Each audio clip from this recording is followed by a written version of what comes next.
أعوذ بالله من الشيطان الرجيم. بسم الله الرحمن الرحيم.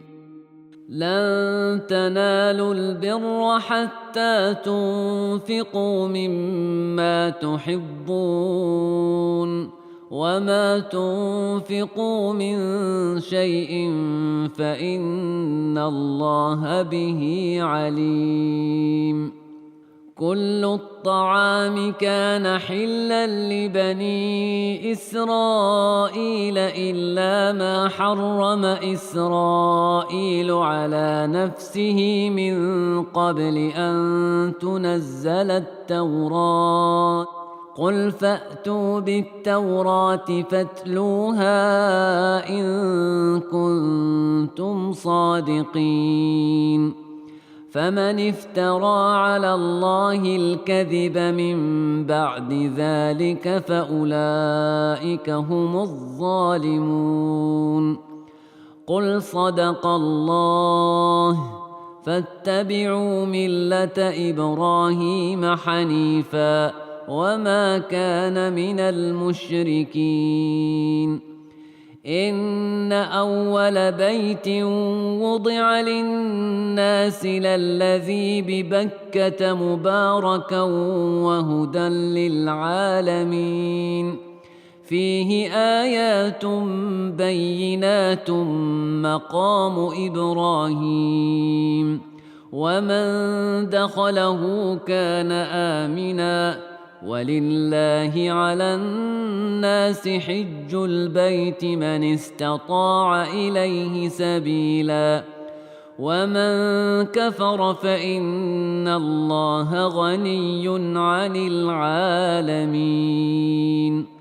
قل يا أهل الكتاب لم تكفرون بآيات الله والله شهيد على ما تعملون. قل يا أهل الكتاب لم تصدون عن سبيل الله من آمن تبغونها عوجا وأنتم شهداء وما الله بغافل عما تعملون. يا أيها الذين آمنوا إن تطيعوا فريقا من الذين أوتوا الكتاب يردوكم بعد إيمانكم كافرين. وكيف تكفرون وأنتم تتلى عليكم آيات الله وفيكم رسوله ومن يعتصم بالله فقد هدي إلى صراط مستقيم. يا أيها الذين آمنوا اتقوا الله حق تقاته ولا تموتن إلا وأنتم مسلمون. واعتصموا بحبل الله جميعا ولا تفرقوا. واذكروا نعمة الله عليكم إذ كنتم أعداء فألف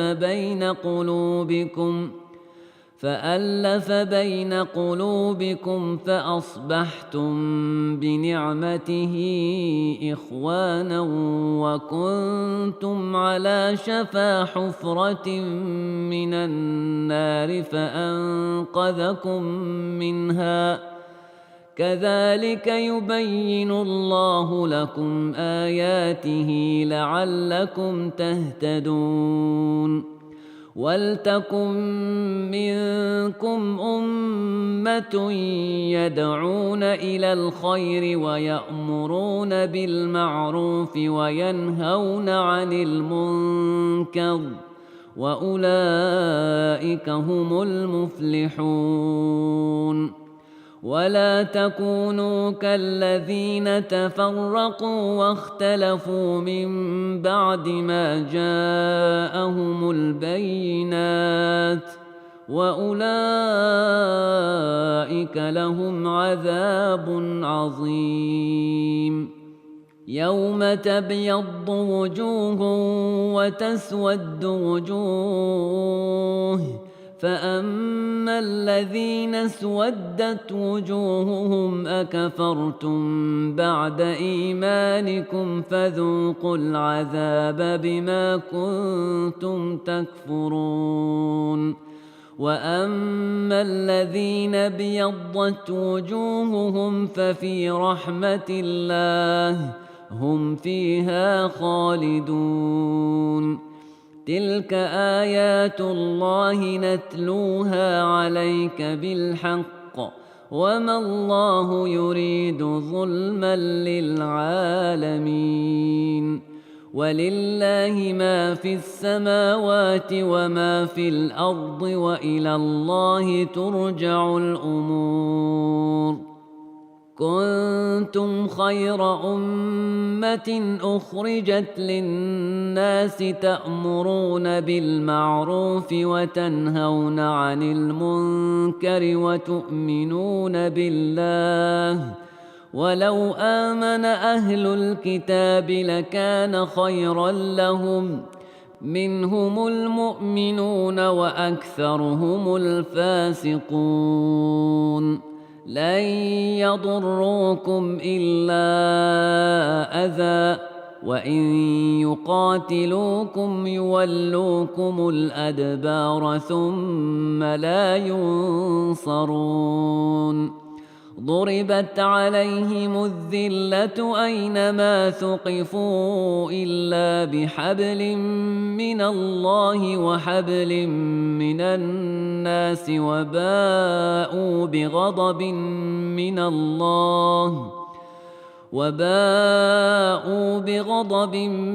من الله وضربت عليهم المسكنة، ذلك بأنهم كانوا يكفرون بآيات الله ويقتلون الأنبياء بغير حق، ذلك بما عصوا وكانوا يعتدون.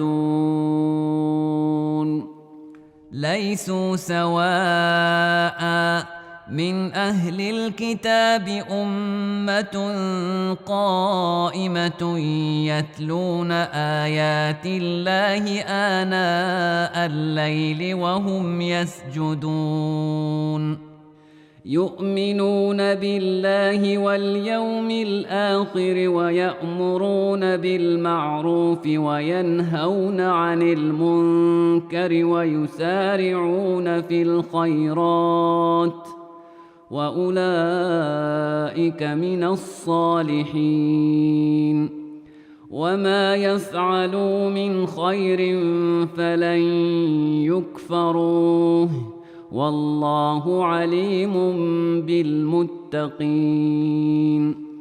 إن الذين كفروا لن تغني عنهم أموالهم ولا أولادهم من الله شيئا، وأولئك أصحاب النار هم فيها خالدون. مثل ما ينفقون في هذه الحياة الدنيا كمثل ريح فيها صر أصابت حرث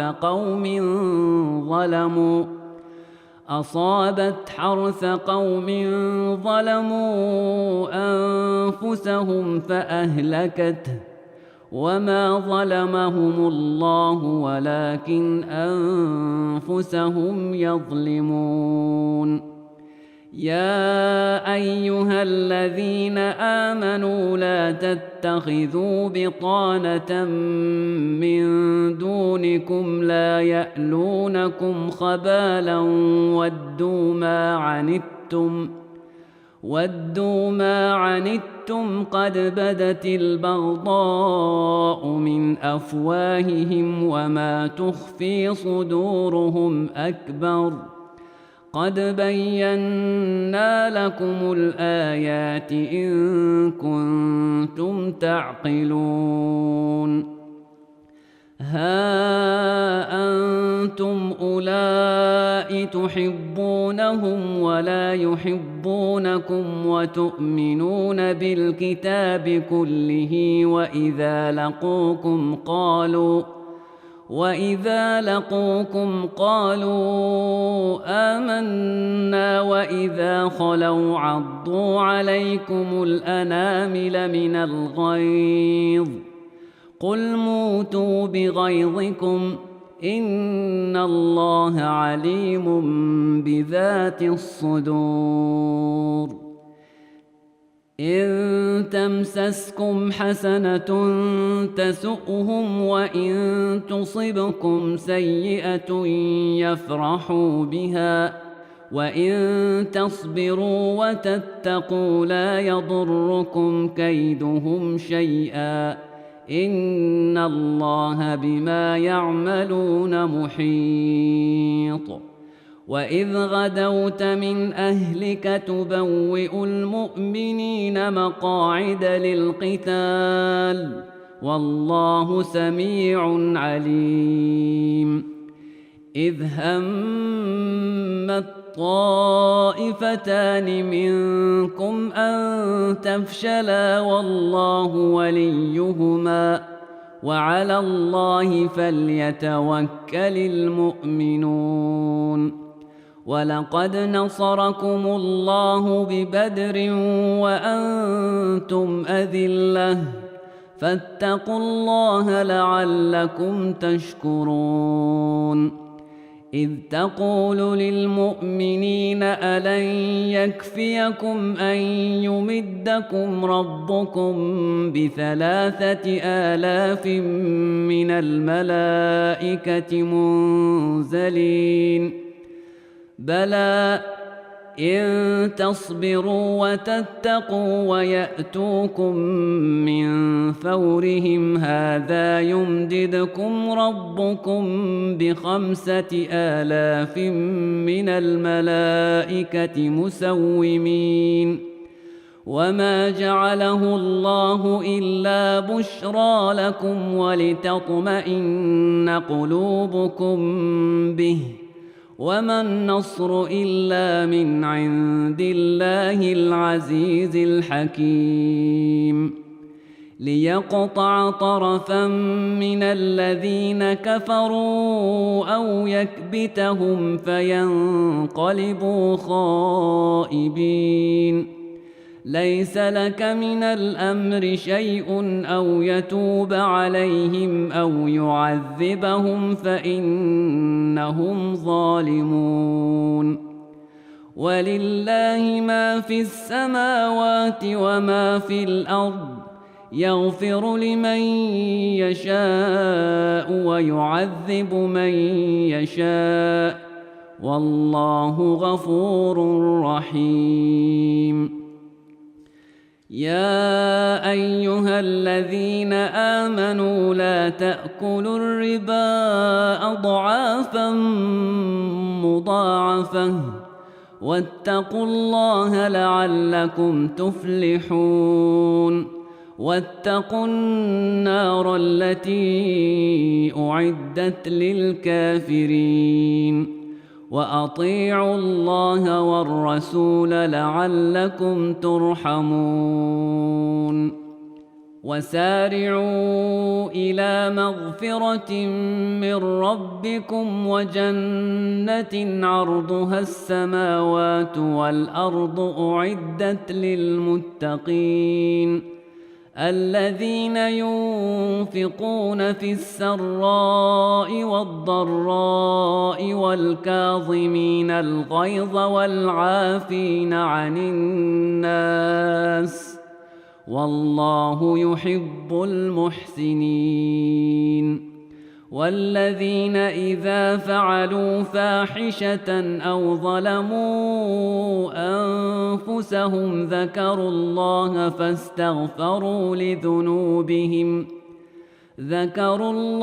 فاستغفروا لذنوبهم ومن يغفر الذنوب إلا الله ولم يصروا على ما فعلوا وهم يعلمون أولئك جزاؤهم مغفرة من ربهم وجنات تجري من تحتها الأنهار خالدين فيها ونعم أجر العاملين.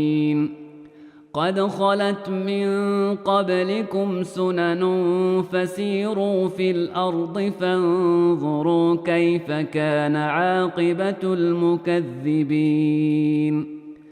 هذا بيان للناس وهدى وموعظة للمتقين.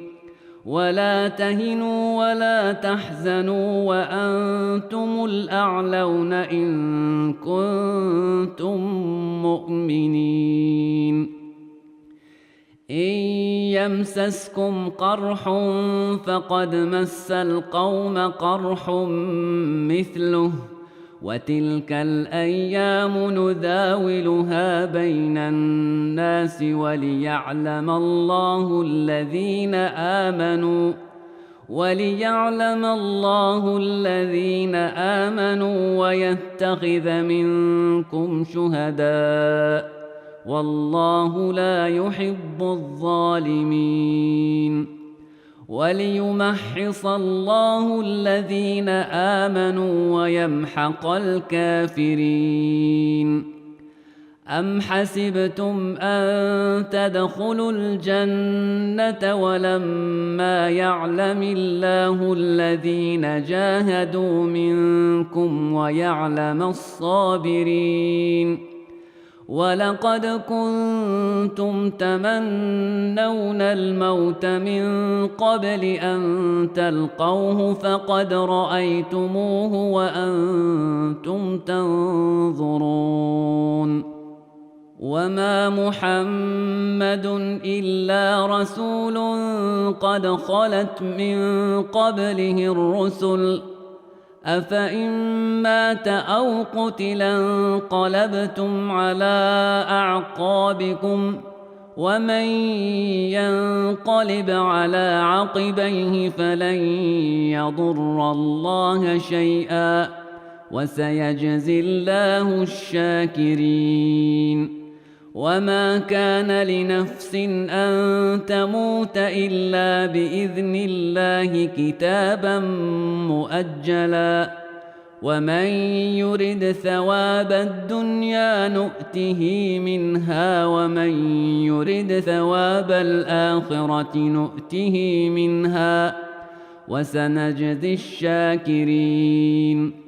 وكأي من نبي قاتل معه ربيون كثير فما وهنوا لما أصابهم في سبيل الله وما ضعفوا وما استكانوا والله يحب الصابرين. وما كان قولهم إلا أن قالوا ربنا اغفر لنا ذنوبنا وإسرافنا في أمرنا وثبت أقدامنا وانصرنا على القوم الكافرين. فآتاهم الله ثواب الدنيا وحسن ثواب الآخرة والله يحب المحسنين. يا أيها الذين آمنوا إن تطيعوا الذين كفروا يردوكم على أعقابكم فتنقلبوا خاسرين. بل الله مولاكم وهو خير الناصرين. سنلقي في قلوب الذين كفروا الرعب بما أشركوا بالله ما لم ينزل به سلطانا ومأواهم النار وبئس مثوى الظالمين. ولقد صدقكم الله وعده إذ تحسونهم بإذنه حتى إذا فشلتم وتنازعتم في الأمر وعصيتم من بعد ما أراكم ما تحبون منكم من يريد الدنيا ومنكم من يريد الآخرة ثم صرفكم عنهم ليبتليكم ولقد عفا عنكم والله ذو فضل على المؤمنين إذ تصعدون ولا تلوون على أحد والرسول يدعوكم في أخراكم فأثابكم غما بغم لكي لا تحزنوا على ما فاتكم ولا ما أصابكم والله خبير بما تعملون ثم أنزل عليكم من بعد الغم أمنة نعاسا يغشى طائفة منكم وطائفة قد أهمتهم أنفسهم يظنون بالله غير الحق ظن الجاهلية يقولون هل لنا من الأمر من شيء قل إن الأمر كله لله يخفون في أنفسهم ما لا يبدون لك يقولون لو كان لنا من الأمر شيء ما قتلنا هاهنا قل لو كنتم في بيوتكم لبرز الذين كتب عليهم القتل إلى مضاجعهم وليبتلي الله ما في صدوركم وليمحص ما في قلوبكم والله عليم بذات الصدور إن الذين تولوا منكم يوم التقى الجمعان إنما استزلهم الشيطان ببعض ما كسبوا ولقد عفى الله عنهم إن الله غفور حليم يا أيها الذين آمنوا لا تكونوا كالذين كفروا وقالوا لإخوانهم إذا ضربوا في الأرض أو كانوا غزا لو كانوا عندنا ما ماتوا وما قتلوا لو كانوا عندنا ما ماتوا وما قتلوا ليجعل الله ذلك حسرة في قلوبهم والله يحيي ويميت والله بما تعملون بصير ولئن قتلتم في سبيل الله أو متم لمغفرة من الله ورحمة خير مما يجمعون ولئن متم أو قتلتم لإلى الله تحشرون فبما رحمة من الله لنت لهم ولو كنت فظا غليظ القلب لانفضوا من حولك فاعف عنهم واستغفر لهم وشاورهم في الأمر فإذا عزمت فتوكل على الله إن الله يحب المتوكلين إن ينصركم الله فلا غالب لكم وإن يخذلكم فمن ذا الذي ينصركم من بعده وعلى الله فليتوكل المؤمنون وما كان لنبي أن يغل ومن يغل يأت بما غل يوم القيامة ثم توفى كل نفس ما كسبت وهم لا يظلمون أفمن اتبع رضوان الله كمن باء بسخط من الله ومأواه جهنم وبئس المصير هم درجات عند الله والله بصير بما يعملون لقد من الله على المؤمنين إذ بعث فيهم رسولا من أنفسهم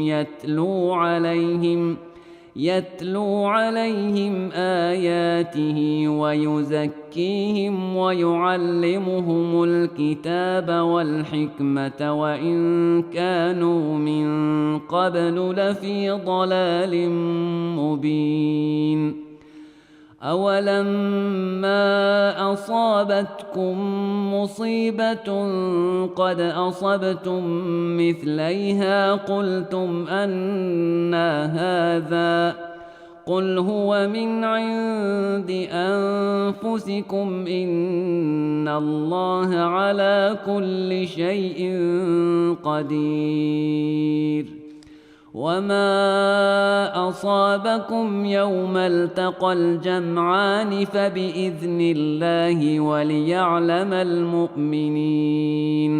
وليعلم الذين نافقوا وقيل لهم تعالوا قاتلوا في سبيل الله أو ادفعوا قالوا لو نعلم قتالا لاتبعناكم هم للكفر يومئذ أقرب منهم للإيمان يقولون بأفواههم ما ليس في قلوبهم والله أعلم بما يكتمون الذين قالوا لإخوانهم وقعدوا لو أطاعونا ما قتلوا قل فادرءوا عن أنفسكم الموت إن كنتم صادقين ولا تحسبن الذين قتلوا في سبيل الله أمواتا بل أحياء عند ربهم يرزقون فرحين بما آتاهم الله من فضله ويستبشرون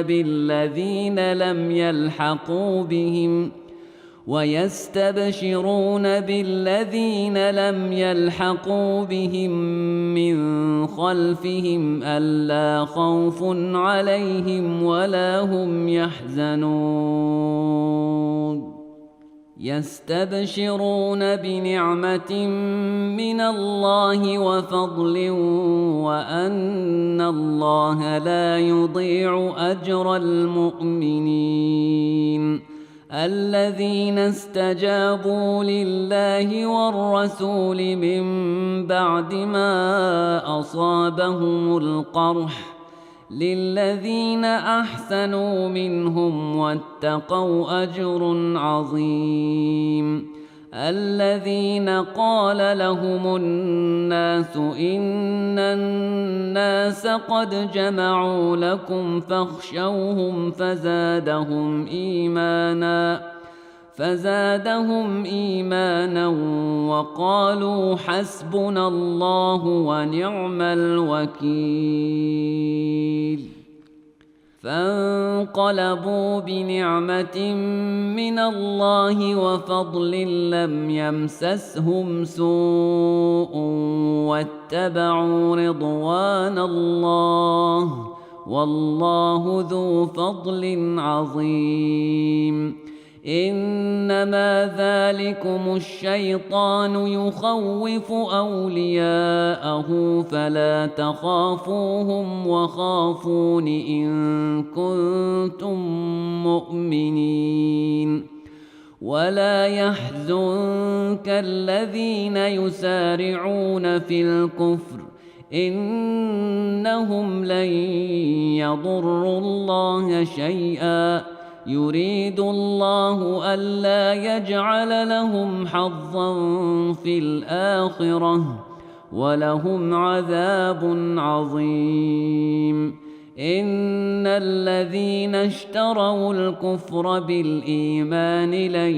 يضروا الله شيئا ولهم عذاب أليم ولا يحسبن الذين كفروا أنما نملي لهم خير لأنفسهم إنما نملي لهم ليزدادوا إثما ولهم عذاب مهين ما كان الله ليذر المؤمنين على ما أنتم عليه حتى يميز الخبيث من الطيب وما كان الله ليطلعكم على الغيب ولكن الله يجتبي من رسله من يشاء فآمنوا بالله ورسله وإن تؤمنوا وتتقوا فلكم أجر عظيم ولا يحسبن الذين يبخلون بما آتاهم الله من فضله هو خيرا لهم بل هو شر لهم سيطوقون ما بخلوا به يوم القيامة ولله ميراث السماوات والأرض والله بما تعملون خبير لقد سمع الله قول الذين قالوا إن الله فقير ونحن أغنياء سنكتب ما قالوا وقتلهم الأنبياء بغير حق ونقول ذوقوا عذاب الحريق ذلك بما قدمت أيديكم وأن الله ليس بظلام للعبيد الذين قالوا إن الله عهد إلينا ألا نؤمن لرسول حتى يأتينا بقربان تأكله النار قل قد جاءكم رسل من قبلي بالبينات وبالذي قلتم فلم قتلتموهم إن كنتم صادقين فإن كذبوك فقد كذب رسل من قبلك جاءوا بالبينات والزبر والكتاب المنير كل نفس ذائقة الموت وإنما توفون أجوركم يوم القيامة فمن زحزح عن النار وأدخل الجنة فقد فاز وما الحياة الدنيا إلا متاع الغرور لتبلون في أموالكم وأنفسكم ولتسمعن من الذين أوتوا الكتاب من قبلكم ومن الذين أشركوا أذى كثيرا وإن تصبروا وتتقوا فإن ذلك من عزم الأمور وإذ أخذ الله ميثاق الذين أوتوا الكتاب لتبيننه للناس ولا تكتمونه فنبذوه وراء ظهورهم واشتروا به ثمنا قليلا فبئس ما يشترون. لا تحسبن الذين يفرحون بما أتوا ويحبون أن يحمدوا بما لم يفعلوا فلا تحسبنهم بمفازة من العذاب ولهم عذاب أليم. ولله ملك السماوات والأرض والله على كل شيء قدير. إن في خلق السماوات والأرض واختلاف الليل والنهار لآيات لأولي الألباب الذين يذكرون الله قياما وقعودا وعلى جنوبهم ويتفكرون في خلق السماوات والأرض ربنا ما خلقت هذا باطلا سبحانك فقنا عذاب النار. ربنا إنك من تدخل النار فقد أخزيته وما للظالمين من أنصار. ربنا إننا سمعنا مناديا ينادي للإيمان أن آمنوا بربكم فآمنا ربنا فاغفر لنا ذنوبنا وكفر عنا سيئاتنا وتوفنا مع الأبرار. ربنا وآتنا ما وعدتنا على رسلك ولا تخزنا يوم القيامة إنك لا تخلف الميعاد. فاستجاب لهم ربهم أني لا أضيع عمل عامل منكم من ذكر أو أنثى بعضكم من بعض فالذين هاجروا وأخرجوا من ديارهم وأوذوا في سبيلي وقاتلوا لأكفرن عنهم سيئاتهم ولأدخلنهم جنات تجري من تحتها الأنهار ثوابا من عند الله والله عنده حسن الثواب. لا يغرنك تقلب الذين كفروا في البلاد متاع قليل ثم مأواهم جهنم وبئس المهاد. لكن الذين اتقوا ربهم لهم جنات تجري من تحتها الأنهار خالدين فيها نزلا من عند الله وما عند الله خير للأبرار. وإن من أهل الكتاب لمن يؤمن بالله وما أنزل إليكم وما أنزل إليهم خاشعين لله لا يشترون بآيات الله ثمنا قليلا أولئك لهم أجرهم عند ربهم إن الله سريع الحساب. يا أيها الذين آمنوا اصبروا وصابروا ورابطوا واتقوا الله لعلكم تفلحون. بسم الله الرحمن الرحيم. يا أيها الناس اتقوا ربكم الذي خلقكم من نفس واحدة وخلق منها زوجها وبث منهما رجالا كثيرا ونساء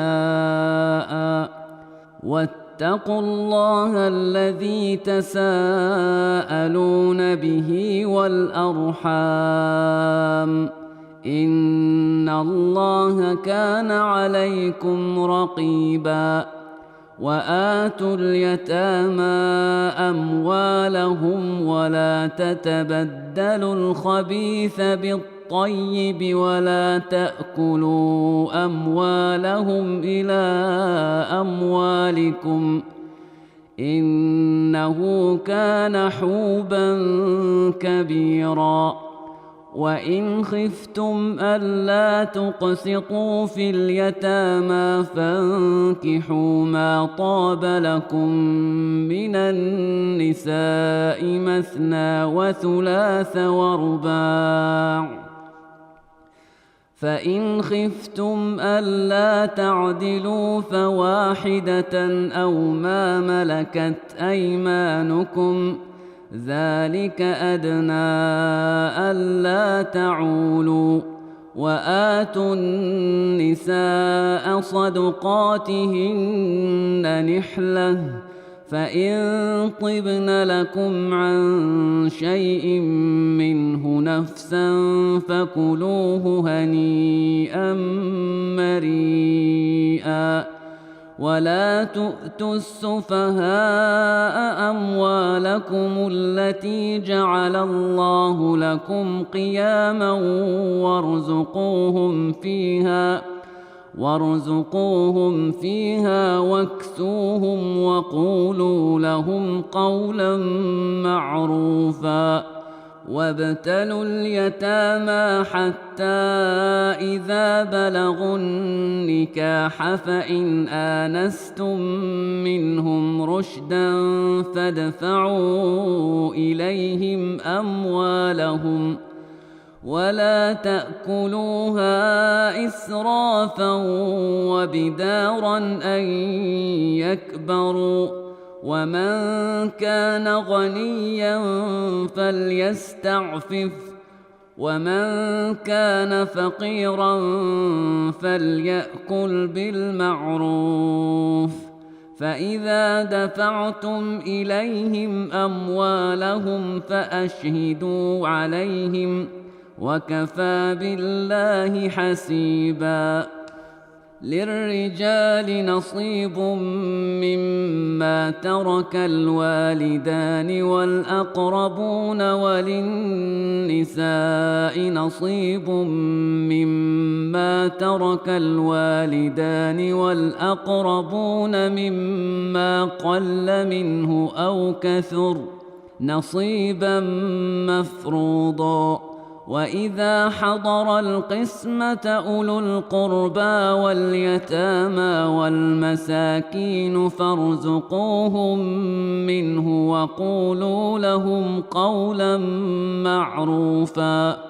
وليخشى الذين لو تركوا من خلفهم ذرية ضعافا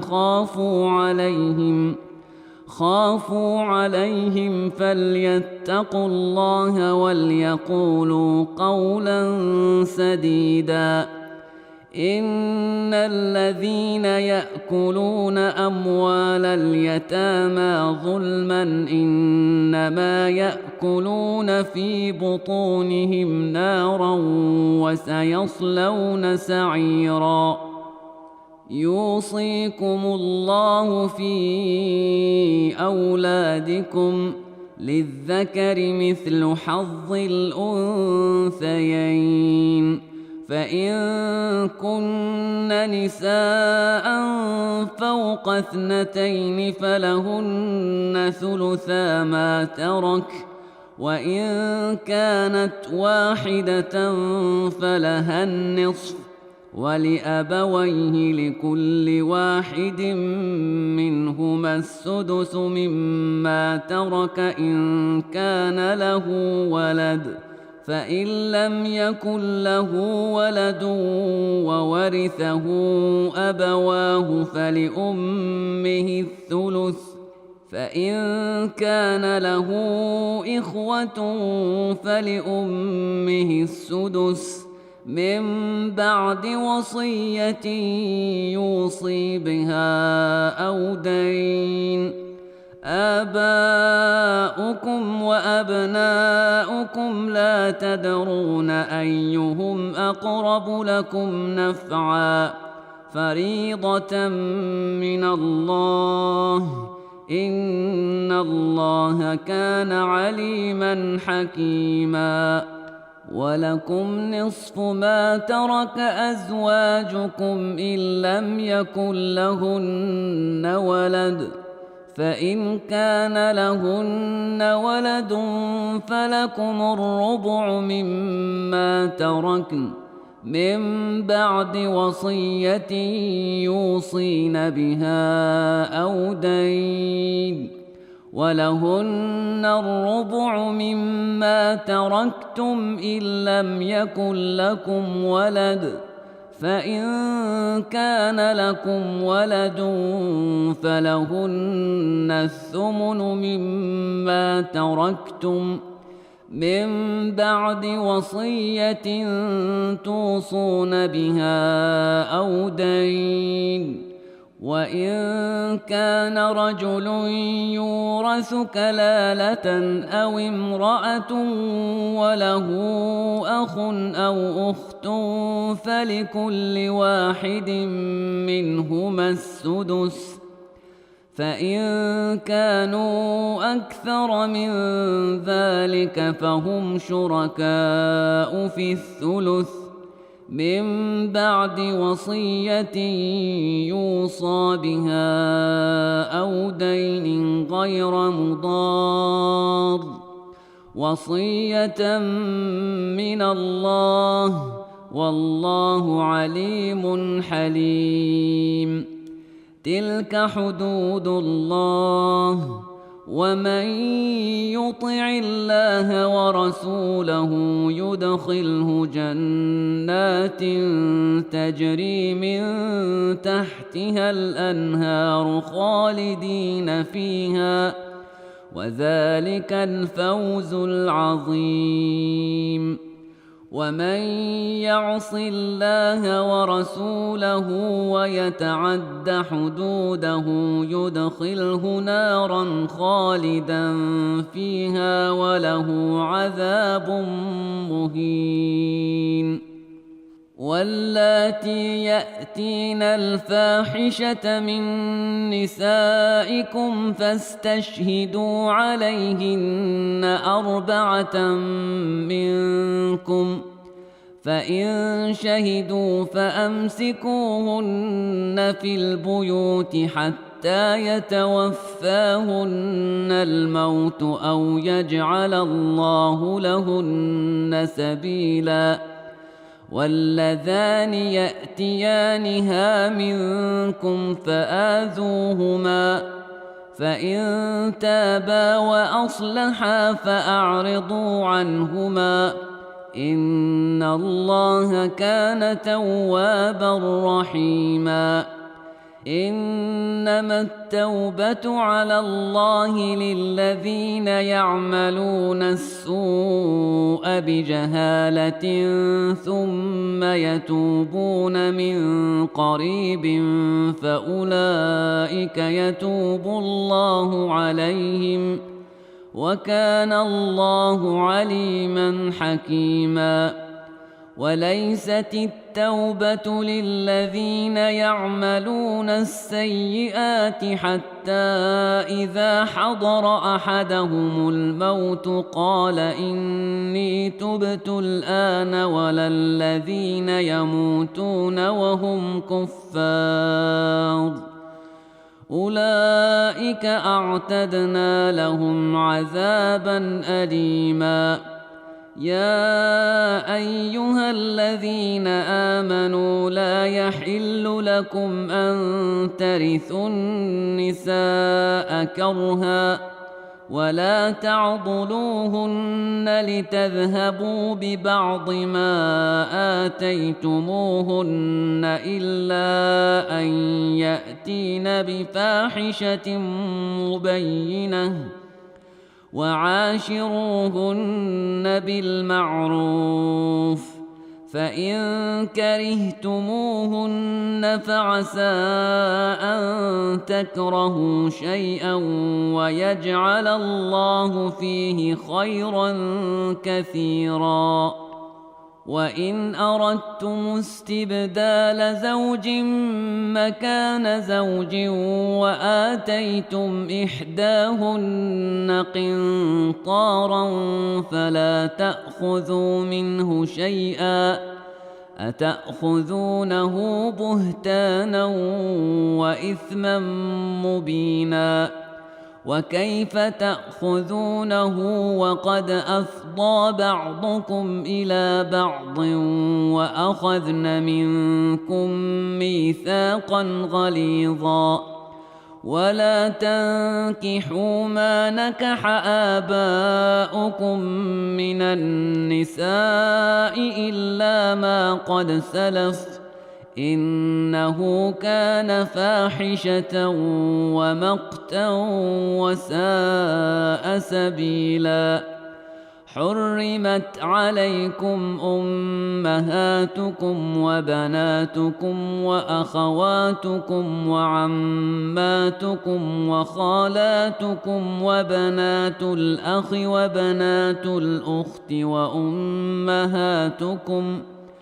وأمهاتكم اللاتي أرضعنكم وأخواتكم من الرضاعة وأمهات نسائكم وربائبكم